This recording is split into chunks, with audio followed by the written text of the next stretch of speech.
Buenos días, amigos oyentes de su programa Médicos en la Radio por Palma 90.7 FM de Empresas Radiofónicas desde Barahona, la provincia del Bello Amanecer.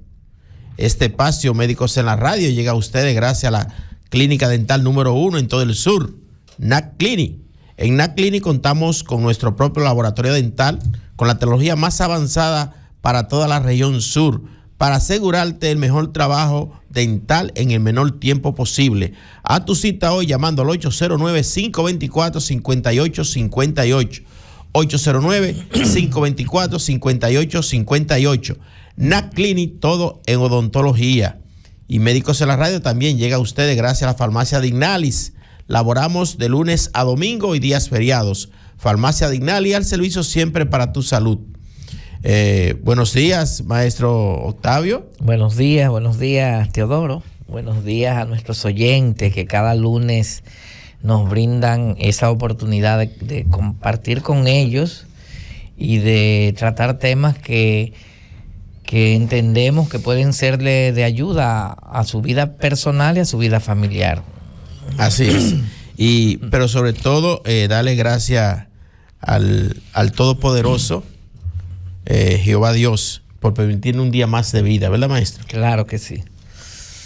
Maestro, hoy vamos a tocar un tema que siempre usted menciona, ese tipo de terapia, pero vamos a ver cuáles son esos problemas desde el punto de vista de la terapia familiar, cuáles son esos problemas que se pueden solucionar, ¿verdad? Con terapias breves, o sea, que no son terapia prolongada, que lleva de muchas sesiones, y cuáles son esas entidades de característica de terapia familiar que se pueden solucionar en una terapia breve, como usando lo que usted siempre menciona, la terapia breve estrategia, ¿verdad? Perfecto. Bueno, cuando hablamos de terapia breve, estamos hablando de un modelo que no podemos decir que es un modelo único, porque desde varios modelos se puede hacer terapia breve, pero hablar de terapia breve es hablar en contraposición con lo que era el psicoanálisis. Que el psicoanálisis, que fue fundado por Sigmund Freud, creado, se trataba de sesiones bastante largas, ¿no? De un tratamiento prolongado que podía extenderse años para resolver un problema. Las personas podían estar 1 año, 2 años, incluso en ocasiones psicoanálisis bastante extenso, hasta de 5 años. El psicoanálisis no es que no se esté practicando en el mundo, se practica. Algunas personas aquí lo practican. Incluso hubo un profesor, fue un profesor de la UAS que era psicólogo y tenía mucha fama como psicoanalista. Ese señor falleció de una manera trágica, me parece que con la esposa. Pero no es como el modelo que se practique mucho aquí en República Dominicana, pero hay países que sí, como todavía en Argentina, Chile, se practica mucho, y en los países desarrollados todavía se practica en Estados Unidos, se practica en Europa, en Italia, y es una terapia larga y costosísima. Maestro, cada terapeuta tiene su característica de utilizar tal o cual estrategia. Por ejemplo, usted menciona todavía de Sigmund Freud, que hace muchos años, como psicoanalista, que implementó una guía, ¿verdad?, para tratar cada o cual patología. Pero ya hay otros autores que tienen otras estrategias, y entre esas está la estrategia, la breve estrategia. Perfecto. En el caso por ejemplo, del psicoanálisis así original, era una terapia un poco pasiva, en donde el paciente iba y se colocaba en el famoso diván, ese asiento donde la persona se acostaba ahí y empezaba a hablar de manera en un flujo libre de ideas. La persona empezaba a hablar de su situación, de sus problemas, de sus sueños, etcétera, y el terapeuta asumía una postura más pasiva. Y el objetivo del psicoanálisis, en términos generales, era lograr el insight, que era como que el paciente llegara a entender la causa de su problema. Y se entendía que cuando se llegaba a ese proceso de insight, entonces la persona se curaba. Pero llegar a ese insight podía durar hasta 5 años, o 3 años, o 2 años, a tal grado que uno de los creadores de la terapia estratégica, el doctor Paul Watzlawick, hablaba de que el insight puede causar ceguera. Entonces, en la terapia... ¿Por qué decía eso, maestro? Que podía causar ceguera. Porque normalmente, mira, la naturaleza humana es muy compleja. Si uno se pone a tratar de entender por qué la gente hace algo, uno se confunde. Pero no ceguera visual, ¿verdad que no? No, sino no. Una ceguera mental. Exacto. Uno, en el fondo, nunca va a entender con exactitud por qué la gente actúa de tal o cual forma.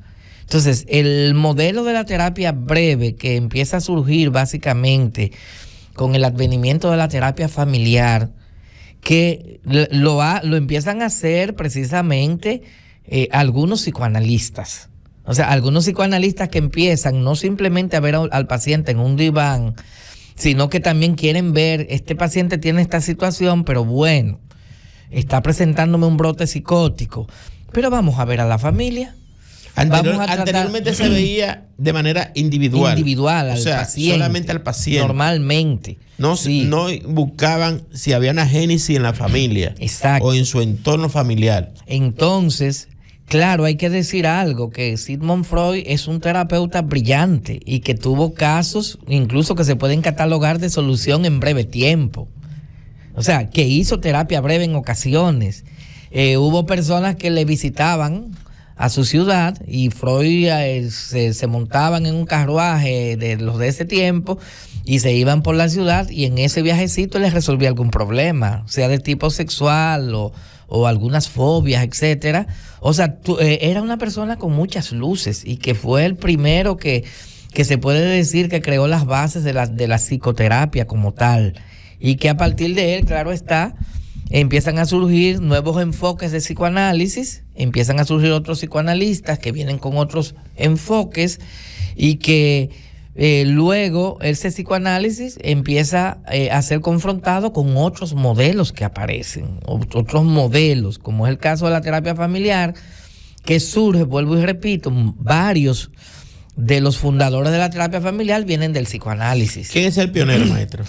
El pionero, así no tenemos a alguien en particular. Okay. Porque son, por ejemplo, a quien más nosotros consideramos como padre de la terapia familiar, que es a Gregory Bateson, no era terapeuta. Gregory Bateson era un estudioso de la antropología.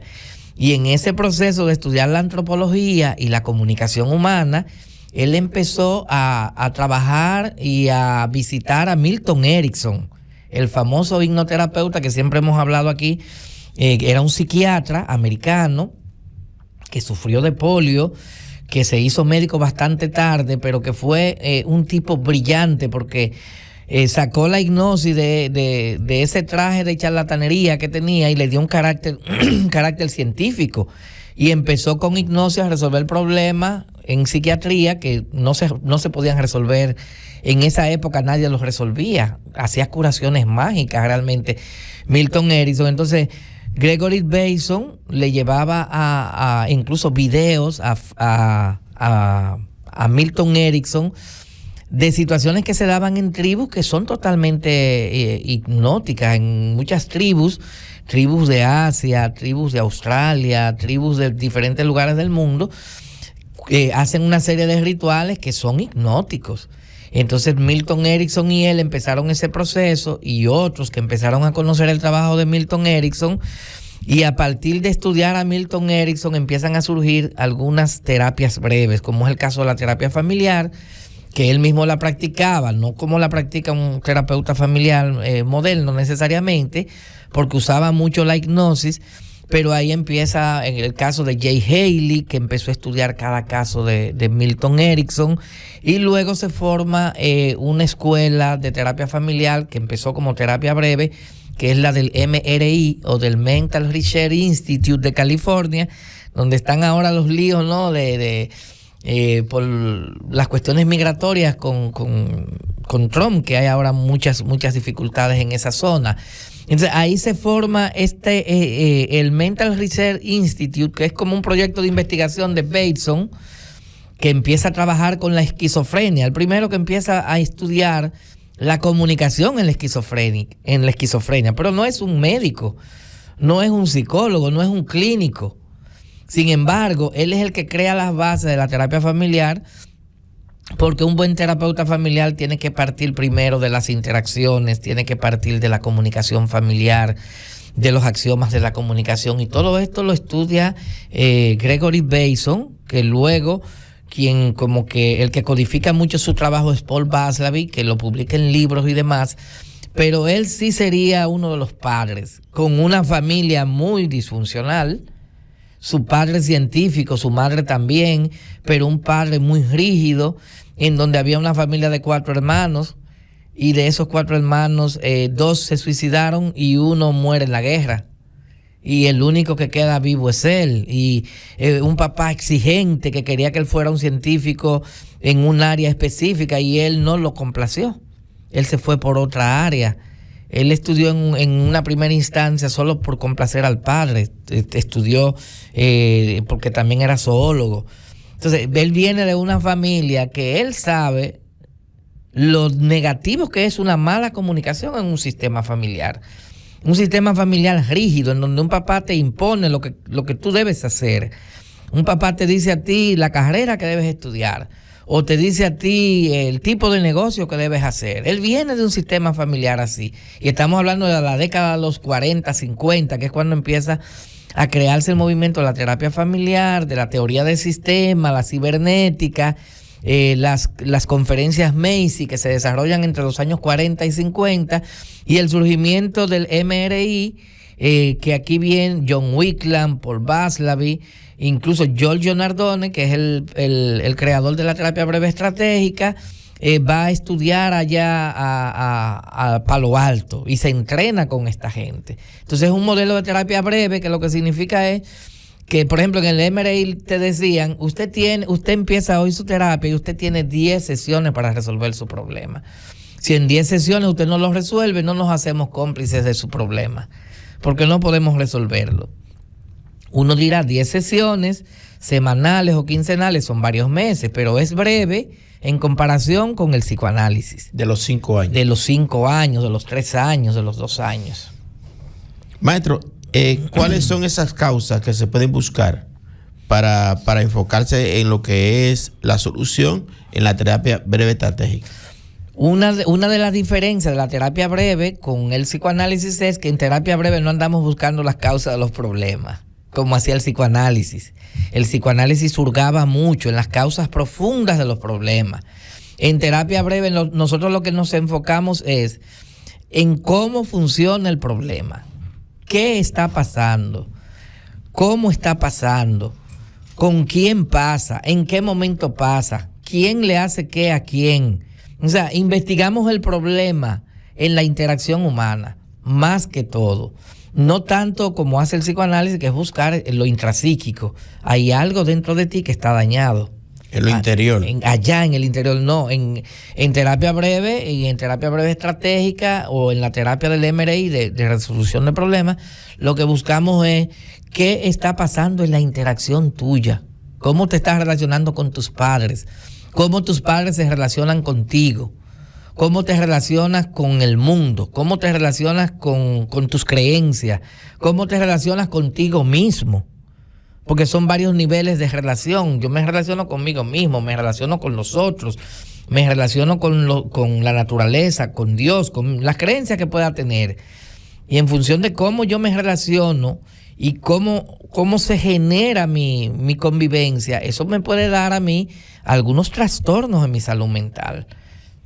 Que es lo que pasa a veces con el papá o la mamá, que es muy rígida y que permanentemente está atacando al hijo y permanentemente está encima del hijo y está poniéndole reglas muy estrictas, muy difíciles, muy autoritarios. Entonces encontramos niños, adolescentes, que se tornan entonces muy rebeldes en el sistema familiar.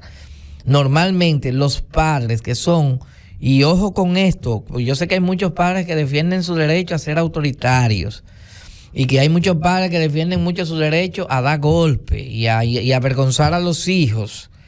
Y eso usted es su familia, usted es el papá y nadie le puede decir que no lo haga. Pero normalmente cuando tenemos una familia así, que es una verdadera olla de presión, tenemos hijos que quiebran con facilidad la salud mental. Son hijos que pueden terminar con una crisis psicótica, con un brote psicótico. Son hijos que te pueden caer en una depresión. Son hijos que pueden terminar autolesionándose. Y son hijos que a veces pueden terminar quitándose la vida o haciéndose daño a sí mismo. Maestro, en la terapia, para implementar lo que es la terapia breve estratégica o terapia breve, a veces quien primero va a la consulta es un familiar, ya sea papá, mamá o un amigo. ¿Con quién se inicia primero? Con el que va a coger la cita, en este caso, que se adelanta, o debe comenzar o se comienza con el individuo del problema. Muy interesante la pregunta. Siempre con el más interesado. Uno trabaja con la persona más interesada. ¿Por qué la terapia familiar se considera sistémica? Porque si tenemos una familia donde hay papá, mamá y hay 3 hijos y hay un hijo que está presentando un problema, el muchacho no quiere ir a terapia y no hay manera de que vaya a terapia. Entonces mamá o papá pueden ir a terapia y podemos trabajar con mamá y con papá de inicio para que se hagan los cambios en el sistema familiar. Y cuando mamá y papá cambian, porque es un sistema, si mamá y papá cambian, el muchacho cambia. Entonces podemos hacer los cambios trabajando con los padres. Incluso en terapia breve estratégica normalmente se hace lo que se llama la terapia indirecta, que es que se trabaja con los padres. Los problemas de niños y de adolescentes normalmente se trabaja con los padres. Y cuando son niños pequeños, convertimos a veces a los padres en el coterapeuta. Por ejemplo, hay niños, yo he recibido niños hasta de 5 años que están haciendo un TOC, un trastorno obsesivo compulsivo. ¿Y cómo se trabaja? Tú lo escuchas. Con apenas 5 años. Bueno, con apenas 5 años. Imagínense, 6 años. Si ahora, desde que el niño ya tiene meses, le están ya colocándole un dispositivo electrónico como un celular, una tablet. Cuando se le quita, ya va creando ya la parte compulsiva posesiva. Sí, incluso por el mismo efecto de la tecnología, hay niños de 4, de 5, de 6 años que ven alguna información, un video fuerte, terrorífico, y hay niños que te hacen un ataque de pánico de 5, de 6, de 7 años. Entonces tú no trabajas eso como tú lo trabajarías con un adulto. Normalmente tú lo trabajas con ellos en el consultorio, con técnicas para niños que se utilizan, pero hay una parte que tú vas a usar al papá o a la mamá como el coterapeuta, donde tú le vas a dar las indicaciones a él de lo que para ir haciendo las tareitas que se le van a poner durante la semana. Entonces se trabaja con los hijos, pero a través de los padres. Y siempre se trabaja, como usted dice, con el más motivado. Es como en una pareja. Hay parejas que tienen problemas y el que tiene la mayor parte de los problemas no quiere ir a terapia. Entonces, ¿no puede ir el otro? Claro que sí. Puede ir esa sola persona y se está haciendo terapia sistémica porque se está trabajando con ambos. Maestro, aunque no esté ahí, se está trabajando con el sistema. Ok. Maestro, ¿cómo identificar, por ejemplo, identificar la percepción frente a un problema de un individuo? O sea, cada situación que se nos presenta en la vida, nosotros la vamos a ver con unos lentes. Yo tengo unos lentes para verlo, como yo veo la vida. Entonces hay personas que tienen un sistema perceptivo reactivo, por ejemplo, muy paranoico, que son el tipo de personas que siempre creen que el otro le quiere hacer daño, que siempre estoy sospechoso, que siempre estoy bronco, estoy mosca, estoy chivo. Y eso lo convierten en una conducta habitual, ¿no? Porque hay momentos en que sí, tú puedes ocasionalmente actuar como con un sistema perceptivo paranoico porque la situación lo amerita. O sea, tú sales a un lugar y tú estás viendo algo sospechoso, que te van a atracar, tú estás viendo indicadores concretos, Pero el que es paranoico está viendo un enemigo donde no lo hay. Y está viendo una amenaza donde no la hay. Y el que es paranoico tiene un sistema perceptivo reactivo paranoico, tiene una defensa anticipada y exagerada, que es la gente que se sienten amenazados antes del otro hablar. Bueno, ahorita hablábamos un poquito de eso, que es la gente que cuando tú estás en una discusión o en un diálogo, no te dejan ni siquiera hablar y ya te están atacando sin que tú hayas emitido una opinión. Y se están imaginando lo que tú vas a decir sin tú decirlo. O sea, son capaces de leerle la mente al otro. Esas son personas que tienen un sistema perceptivo paranoico y clínicamente los vamos a ver, o pueden tener una paranoia que en un caso extremo ya pudiese ser una esquizofrenia paranoica, o pueden tener un sistema perceptivo paranoico, como es el caso de la gente que es muy celosa, que son muy paranoicos, o personas que siempre tienen mala relación con los amigos o en el trabajo, porque se están imaginando que en el trabajo le quieren hacer daño, que en el trabajo... o quieren desvincular de esa posición. Exacto.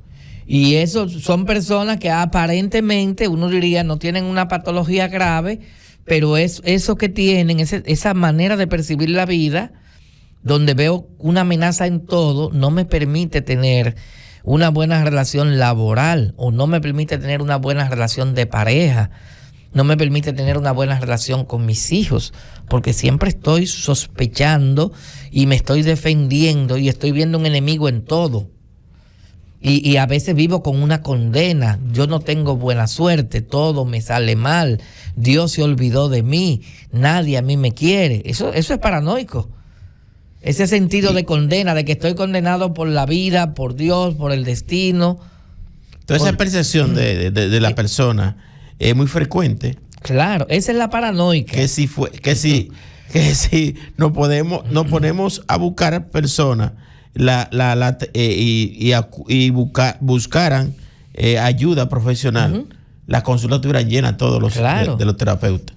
Y es muy lindo trabajar estos temas, porque cuando la gente se libera o hace ese sistema perceptivo más flexible y empieza a darse cuenta que no todo el mundo es su enemigo, pero eso hay que llevar a la persona poco a poco sin contradecirla, porque el peor error que comete un terapeuta con un paranoico es contradecirlo. La idea con el paranoico es: yo te comprendo, sé que te quieren hacer daño, sé que hay personas que están en contra tuya y en la terapia te voy a enseñar a defenderte. O sea, yo voy a ser tu instructor de armas, yo voy a ser tu maestro de armas, soy el que te voy a enseñar a luchar contra tus enemigos. Pero o sea, tú no lo contradices, porque si lo contradices, él te ve a ti como enemigo.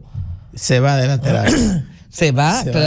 Por ejemplo... Es como aquel que va a buscar, va por una sintomatología y dice: yo me preparo un té para la presión, me tomo tal té para bajar los niveles de azúcar. Y uno dice: sí, está bien, usted va a seguir tomándose ese té, pero también se me toma la pastilla. ¿Entiende? Entonces hay porque médicos... Porque si usted dice que no lo haga... Claro. Hay médicos que agarran... No va a volver más con ese médico. Le quieren romper aquello en lo que cree la persona. Y a veces, porque está bien, si tú descubres que la persona está tomándose un té de una planta tóxica, ahora ahí sí está bien, pero si es una hojita de guanábana y que tú lo que le puedes decir, bueno, el té de guanábana es muy bueno. Aquí, Miguelina. El té de guanábana es muy bueno, a mí me gusta, pero lo que hay que tomar en cuenta es en no pasarse en la cantidad de hojas.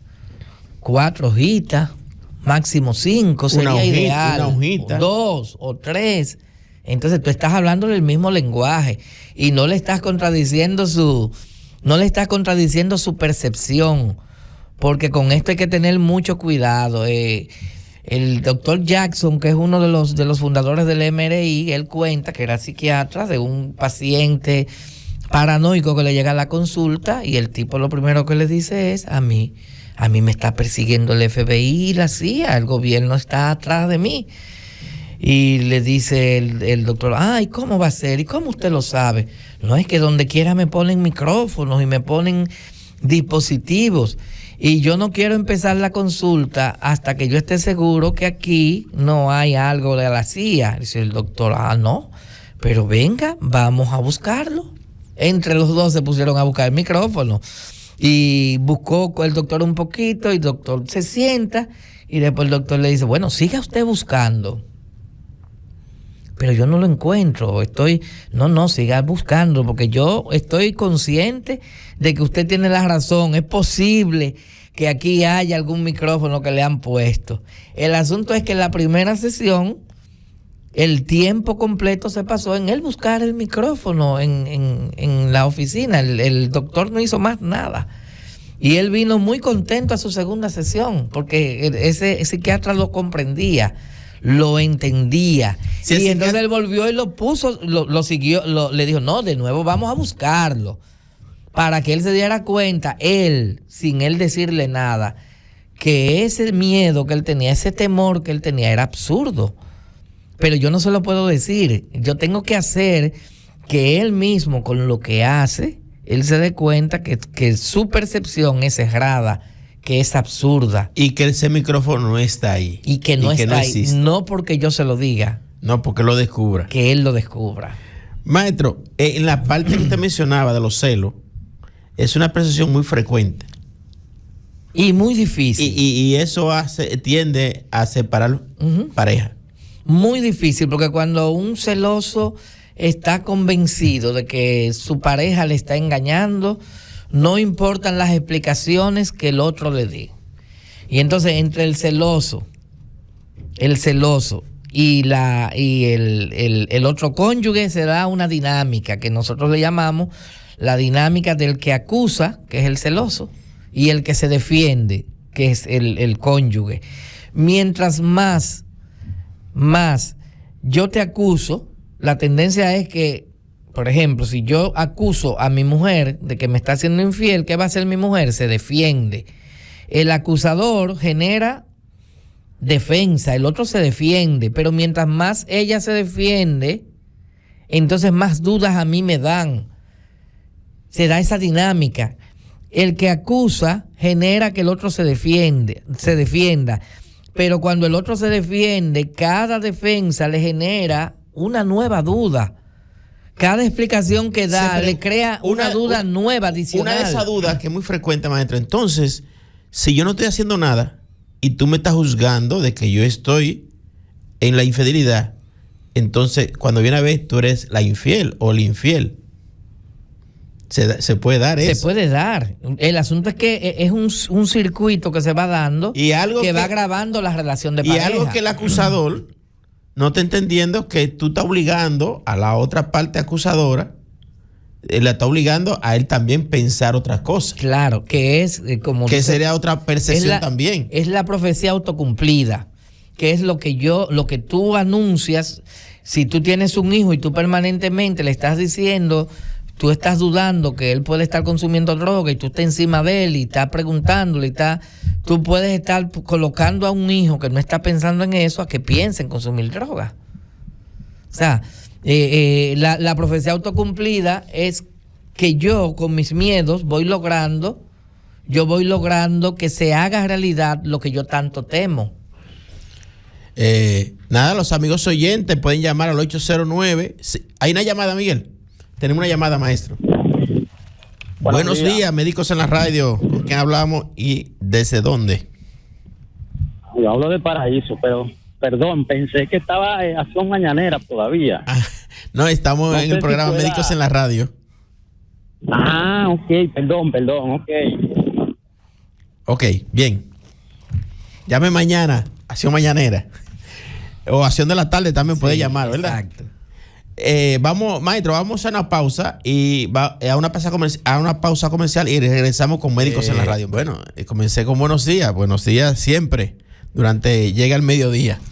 Maestro, con relación a aquellos problemas que se pueden solucionar, que a veces lo vemos como que son problemas que uno puede tener, que se pueden resolver en 1 año, 2 años, el tiempo prolongado.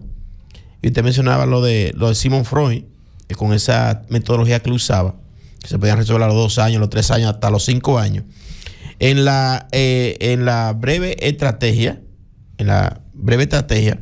esa metodología MRI, ¿verdad? Sí.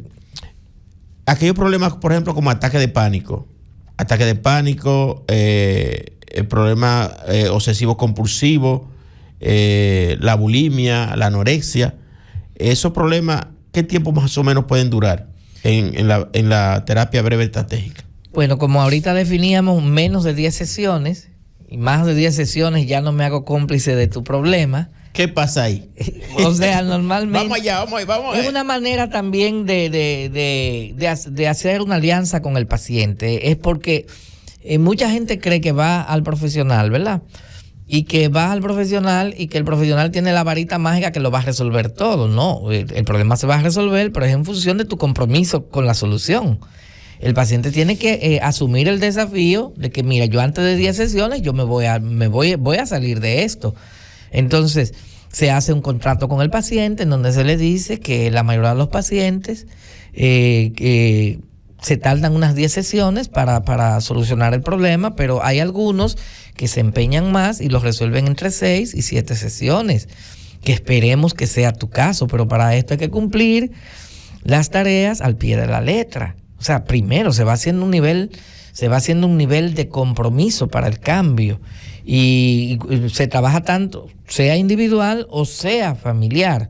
Se hacen ese tipo de compromisos porque tiene que haber para que haya una terapia efectiva, tiene que haber una relación terapéutica buena. Tal vez más del 30% del éxito de una terapia depende de la relación terapéutica, de que haya una buena relación terapéutica. Después, la comunicación, cómo me comunico. Entonces, la comunicación depende mucho del tipo de problema, porque hay problemas que requieren que la comunicación sea de experto, como es el caso del ataque de pánico, del TOC, que este tipo de pacientes no le ceden el control, tienen un componente muy obsesivo, no le ceden el control al que no es experto. Ellos tienen que dar, los fóbicos, los que tienen fobia, tienen que entender que el profesional que está ahí es un experto en esto, que sabe resolver esto. Si no, no te ceden el control, nunca te lo van a ceder. Hay otros problemas que tú puedes tomar una posición más simétrica, o hay otras situaciones donde tú puedes tomar una posición, el one down, como se dice en inglés, que es uno abajo. Arriba es one up, el experto arriba. Entonces, en terapia breve estratégica nosotros variamos los modelos porque el tipo de relación se varía de acuerdo al problema. También el tipo de comunicación se varía de acuerdo al problema, de acuerdo a la edad. La comunicación con el niño es diferente, al adolescente, al adulto o al tipo de problema que se tiene. Entonces, uno va trabajando cada problema en función de varias variables, pero la terapia estratégica parte siempre de objetivos y planteamos tiempos y planteamos como los desafíos, ese tipo de desafíos que son muy importantes para que el problema se pueda resolver. Y no importa que el problema sea aparentemente muy grave, los problemas, por ejemplo, como TOC o los problemas como ataques de pánico, ya en una segunda sesión la mayoría de los pacientes empiezan a mejorar. Y ya entre la tercera y cuarta sesión hay un desbloqueo del problema. Y luego las siguientes sesiones se trabaja para consolidar, para que al paciente no le repita la situación. Y aunque son aparentemente situaciones muy graves que desde algunas escuelas no se resuelven como con tanta facilidad, desde la terapia breve estratégica se resuelven con mucha rapidez. Los trastornos obsesivos compulsivos, los TOC, esos trastornos son muy frecuentes, principalmente en la adolescencia o en la niñez. ¿En cuál de eso? En esas edades. Ocasionalmente aparecen en niños, también pueden aparecer en adolescentes, pero uno los ve mucho en personas que van entrando ya a la adultez temprana, y personas a veces que son muy religiosos y demás, o hay muchas variedades de TOC. Hay TOC, por ejemplo, TOC que tienen que ver con la limpieza, personas que se lavan mucho las manos con mucha frecuencia porque se sienten sucios. Hay TOC que son de reaseguramiento, que es la duda. La base del TOC es la duda. Tengo una duda y la quiero confirmar, y yo cerré la puerta de la casa Entonces el que tiene un TOC se levanta y confirma. Ir una vez no es nada, pero el que tiene TOC, el TOC es como un cáncer de la mente.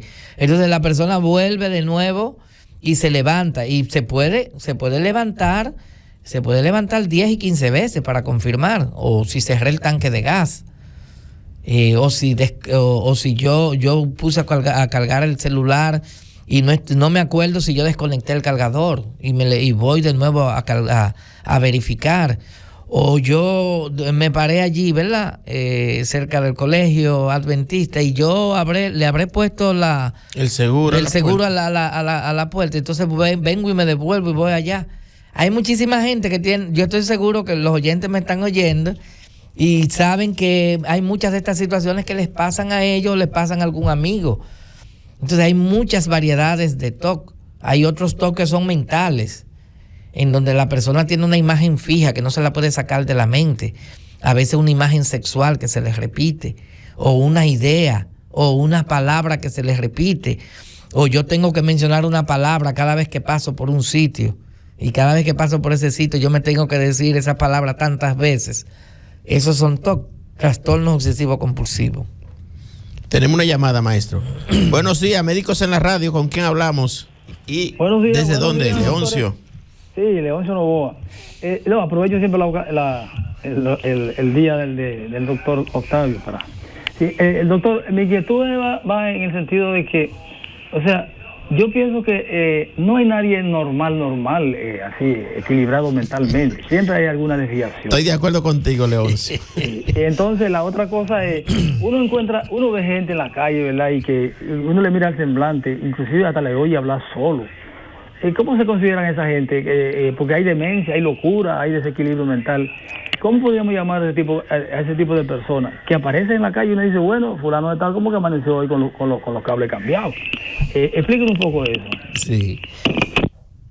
Bueno, ahí hay un notable psiquiatra español que él dice que hablar solo no se debe considerar necesariamente como un signo de locura o de esquizofrenia. Incluso él lo ve como algo sano en personas que no son esquizofrénicas.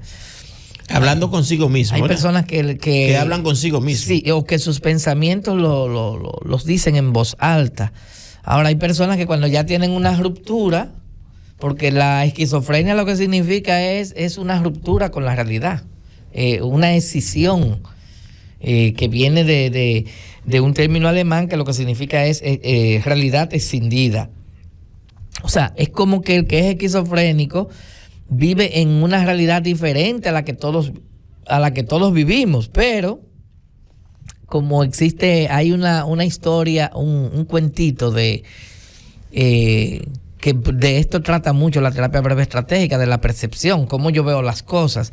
Hay un cuento de Khalil Gibran que es el famoso El Rey Sabio, que trata de una historia en donde hay un reinado que el rey tiene todos sus súbditos muy conformes con él, muy alegres con él, todo muy bien, pero en una ocasión llega una bruja al reinado de este rey y la bruja echa una especie de sustancia, ¿no?, al agua del pozo donde bebe todo el mundo. Y cuando la gente va y toma del agua, la gente se va volviendo loca, va perdiendo la razón. Entonces, todos los que se han vuelto locos al ver al rey y a su principal ayudante, el primer chambelán, los ven que están diferentes a ellos. Ellos lo que dicen es, el rey y el primer chambelán están locos. Los que están locos son ellos, pero ellos ven al rey y al primer chambelán como locos. En la historia de Khalil Gibran se le llama a este señor el Rey Sabio, porque él, cuando el primer chambelán le dice, señor rey, en el pueblo están diciendo que usted y yo estamos locos, ¿cómo resolvemos el asunto? Entonces él le dice, sencillo, vete al pozo y tráete una buena cantidad de agua para nosotros dos. Entonces agarró el rey y el primer chambelán y se bebieron el agua. Y cuando ellos se bebieron el agua, todo el pueblo hizo una fiesta y celebró que el rey y el primer chambelán habían recobrado la razón. O sea, a veces yo puedo creer que el otro es el que tiene el problema y tal vez el problema lo tengo yo. O la gente no, porque cada quien tiene una percepción diferente con respecto a los problemas. No existe como tal la normalidad. La normalidad es una creación. Por eso nosotros no trabajamos mucho con estos criterios de normalidad ni con etiquetas. Los usamos como una manera de ayudar a la gente. Pero es muy difícil tú establecer quién es el que está sano y quién es el que está enfermo, quién es el que tiene la salud mental bien y quién no la tiene bien.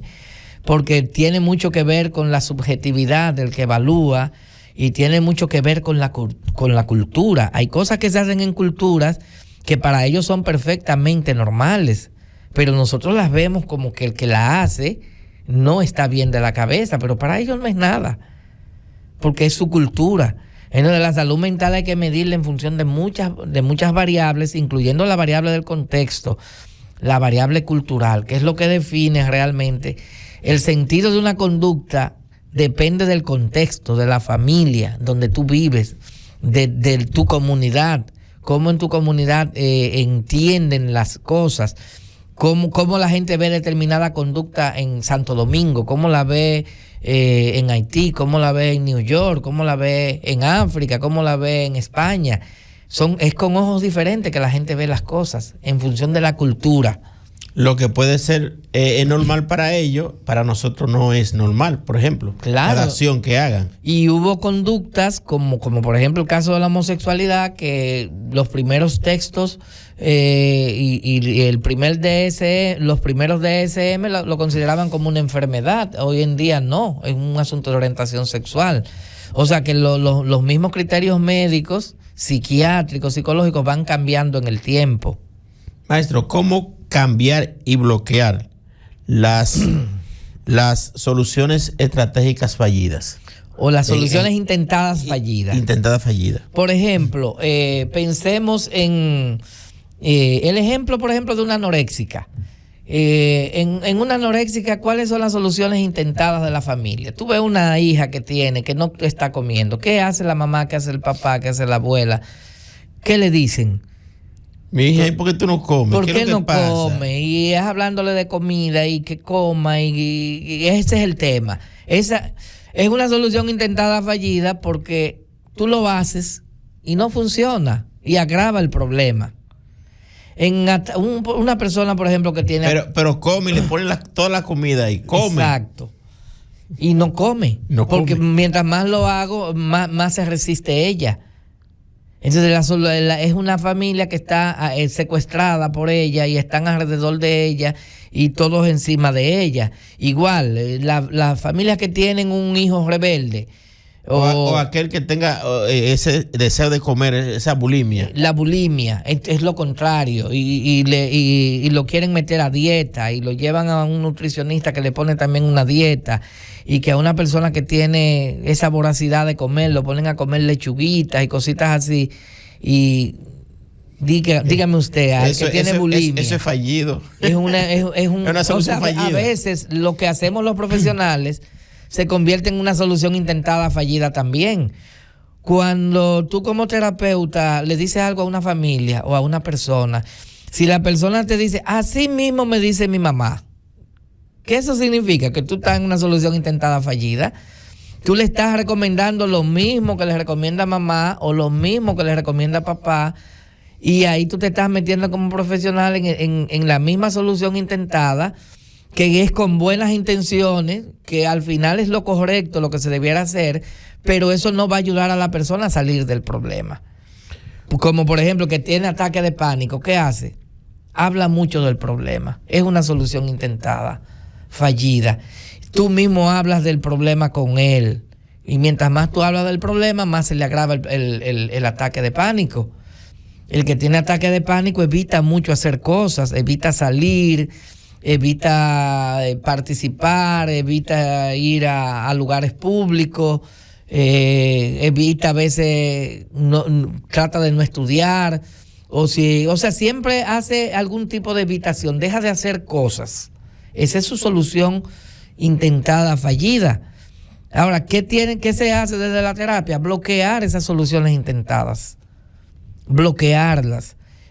Uno busca, hay técnicas para eso, las técnicas de la terapia breve se basan, y del MRI se basan en eso, en crear aversión a las soluciones intentadas fallidas de la familia o del individuo. Maestro, y con relación a los conflictos de pareja en estos cambios y bloqueo en la aplicación de breve tratamiento fallida, que siempre se da mucho, principalmente en la pareja. Por ejemplo, el ejemplo que poníamos ahorita, si cada vez que yo te acuso, tú te defiendes, ¿verdad? Porque yo que acuso soy el celoso y la mujer se defiende mucho. Mientras más tú te defiendes, él más te va a acusar, porque mientras más tú te defiendes, más dudas a él le dan. Una manera de bloquear ¿qué hacer eso, ahí? Yo le puedo decir preguntar. Yo le puedo decir a quien se defiende, no Sí. te defiendas. Cuando él esté celoso, tú le dices, mira, yo de este tema ya yo no quiero hablar, porque cada vez que hablo contigo de esto, tú a mí no me crees. Yo no tengo nada que decirte y punto. O sea, yo puedo bloquear ese mecanismo que yo tengo de siempre defenderme, de siempre dar explicaciones, estar dando muchas explicaciones, dejar de hacerlo. O también se puede trabajar con el otro. Maestro, y si persiste, insistentemente. Bueno, en casi siempre uno logra el cambio, porque también puedes trabajar con el otro, porque tú también se lo dices a él. Mientras más tú la acusas, más ella se defiende, y lo que hace esto es que aumenta más tus dudas. Y tus dudas son como cuando tú quieres, tú tienes un fuego que tú lo quieres apagar, y lo que tú utilizas para apagarlo es la gasolina. El fuego lo que hace es que aumenta. Entonces tú puedes trabajar también con el acusador para que él rompa la solución intentada de pedir explicación, o de estar dudando de la mujer, o de estar revisándole la cartera, o revisándole el teléfono, que se puede hacer desde cualquiera de los dos lados, depende cómo uno lo trabaje. En el caso, por ejemplo, de la mujer, que el marido le llama, que ella tiene que coger ese teléfono, está en la clínica, está en la escuela donde se tiene que cogerlo, o hay un momento que la mujer le puede decir, no, mira, yo no te estoy engañando a ti, pero yo no te voy a estar tomando esas llamadas así. Tú me dices, pero yo no puedo, porque tú lo que estás es cada día dudando más de mí. Entonces, mientras más lo hace, más el tipo está dudando. Y la duda no se le disminuye con eso. Él sigue siempre con dudas, y las dudas son ascendentes. Entonces, hay que bloquear esas soluciones intentadas fallidas, pero eso se hace en un proceso de terapia, y uno va trabajándolo de manera estratégica. Siempre uno va viendo por qué lado lo vamos a trabajar. Y con relación a los conflictos padres e hijos. Bueno, se da. Que ahí se da mucha frecuencia.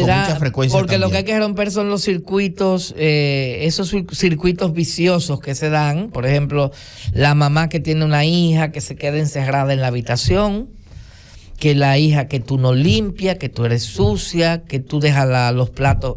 Ese es un problema que tienen la mayoría de los papás hoy en día. Entonces, ¿cuál es la solución intentada de la mamá?